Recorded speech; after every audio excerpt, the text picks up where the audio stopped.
భోగాపురం అంతర్జాతీయ విమానాశ్రయాన్ని పీపీపీ కింద రాష్ట్ర ప్రభుత్వం ప్రైవేటు యాజమాన్యమైన జిఎంఆర్కి ఇవ్వటం జరిగింది. ఇప్పుడు 4,500 కోట్ల పెట్టుబడితోటి ఈ విమానాశ్రయాన్ని నిర్మించామని జిఎంఆర్ సంస్థ ప్రకటన చేస్తూ ఉన్నది.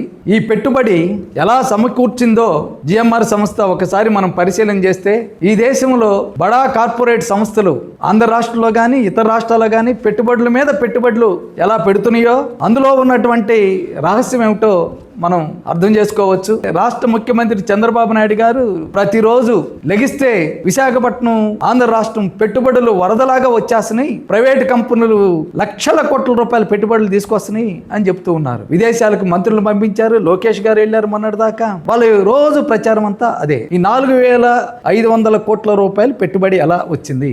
ఒక్క రూపాయి కూడా జిఎంఆర్ సంస్థ ఇందులో పెట్టుబడి పెట్టలేదు. ఈ 4,500 కోట్ల రూపాయల పెట్టుబడి వాళ్ళు చెప్పేటటువంటి దాంట్లో 3,215 కోట్ల రూపాయలు పెట్టుబడిని కేంద్ర ప్రభుత్వ బ్యాంక్ అయిన నేషనల్ ఇన్వెస్ట్మెంట్ ఇన్ఫ్రాస్ట్రక్చర్ ఫండ్ అనేటువంటి ఆ సంస్థ సమీకరించింది. ఎక్కడి నుంచి సమీకరించింది? కేంద్ర ప్రభుత్వ పెట్టుబడి బ్యాంకుల నుంచి.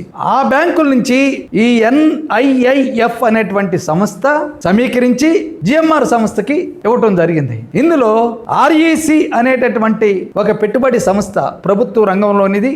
ఆ సంస్థ 1,245 కోట్ల రూపాయలు ఇచ్చింది. అలాగే IIFCL అనేటువంటిది మరొక పెట్టుబడి బ్యాంకు ప్రభుత్వంది. ఆ బ్యాంకు 860 కోట్ల రూపాయలు ఇచ్చింది. మరొకటి సెంట్రల్ బ్యాంక్ ఆఫ్ ఇండియా ఉంది.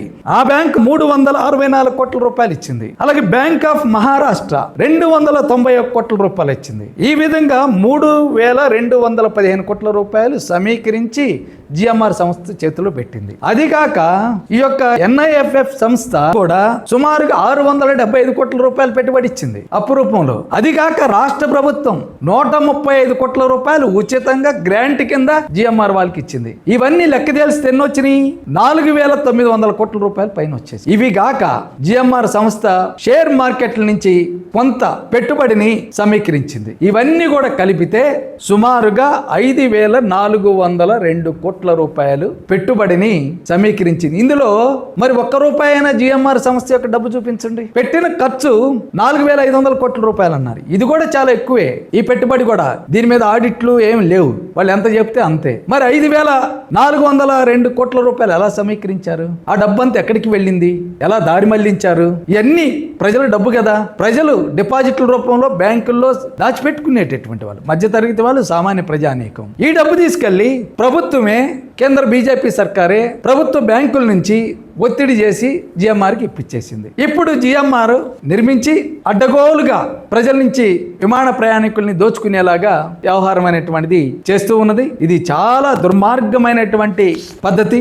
ప్రభుత్వ ప్రజల పెట్టుబడితోటి ఈరోజు ప్రజల యొక్క ఆస్తుల్ని, విమానాశ్రయాల్ని ప్రైవేట్ కార్పొరేట్ సంస్థలు సొంత ఎయిర్పోర్ట్లుగా మార్చుకుంటున్నారు. ఇది ఒక పెద్ద లూటీగా భారతదేశంలో కొనసాగుతూ ఉన్నది. ఇది ఆంధ్ర రాష్ట్రంలో అటువంటి లూటీ సంస్థగా భోగాపురం విమానాశ్రయం మారబోతుందని నేను తెలియజేస్తూ ఉన్నాను.